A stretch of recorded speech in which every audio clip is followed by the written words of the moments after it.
Hello everyone. Thank you for watching my little video. I've always loved swords and historical martial arts, and I make a lot of little videos on martial arts. Something very common that's happened is people will comment and they'll say that my sword style, it could never hold its own against European sword styles and HEMA. I wanted to put this to the test. So I trained only in historical, Filipino, and Thai weapon arts, and then fought in a HEMA tournament. This is the story of my journey. First, I would like to give a little background for those unfamiliar with historical sword fighting. HEMA stands for Historical European Martial Arts. It's a reconstructionist practice of piecing together old sword manuals to try to figure out the historical ways in which Europeans fought with swords. It's also now a modern sport with rankings and tournaments where people can put the sword techniques to the test in a competitive setting. Arnis, also called eskrima or kali, is the historical sword and stick fighting of the Philippines. Like HEMA, people study how people fought in history, and it's also a modern-day sport. There are Arnis tournaments in the Philippines, and here where I am in the United States, we have Arnis competitions in the form of dog brothers. The big difference between Arnis and HEMA is Arnis is not reconstructionist. There's an unbroken chain of teachers and succession from history leading into the modern day. Krabi Krabong is the historical sword fighting of Thailand. Like HEMA, it's a reconstructionist practice and also a modern-day sport. Unlike Arnis, in Krabi Krabong, it is a reconstruction practice.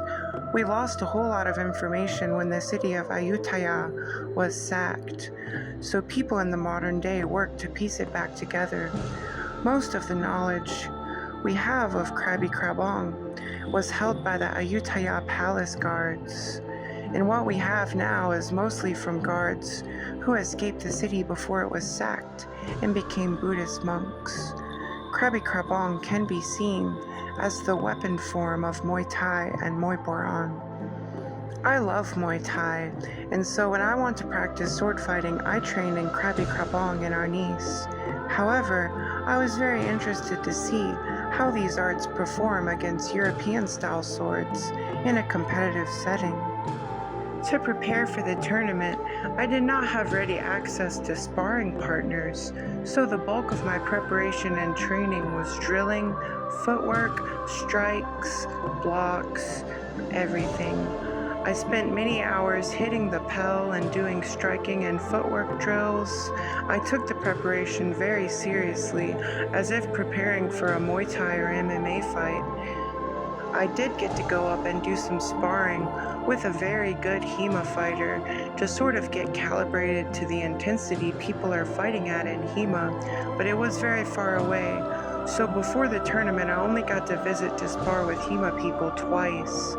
Most of my training was in my backyard with no sparring partner. In preparation for the tournament, I engaged in a lot of Buddhist meditation, and I also refrained from drinking any alcohol or doing any drugs whatsoever. I was also very careful with my diet and did not eat any processed food and drank a lot of water and protein shakes.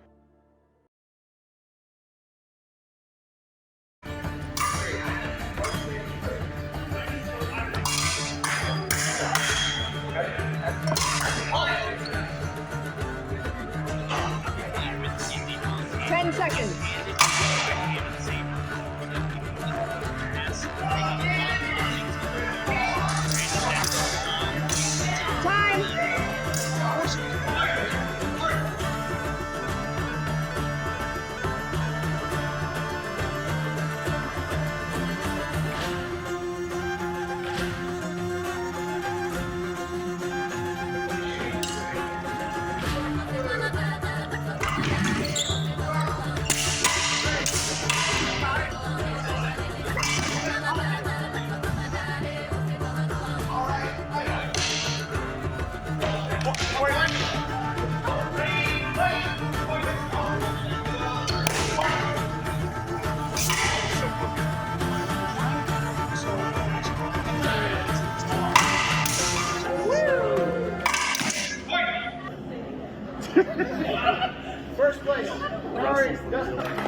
I want the cat.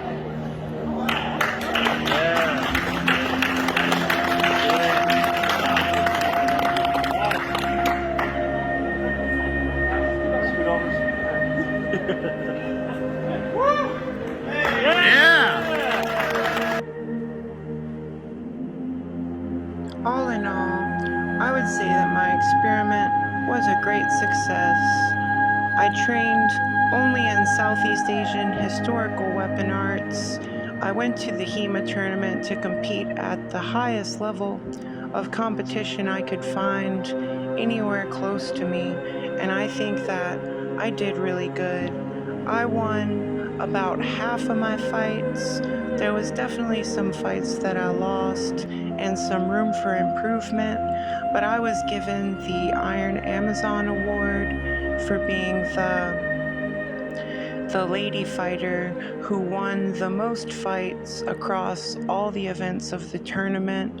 I was definitely super proud. I think that I've gained a little bit of glory for historical Southeast Asian weapon arts, and I'm going to continue to compete in HEMA and see how far I can get in the sport.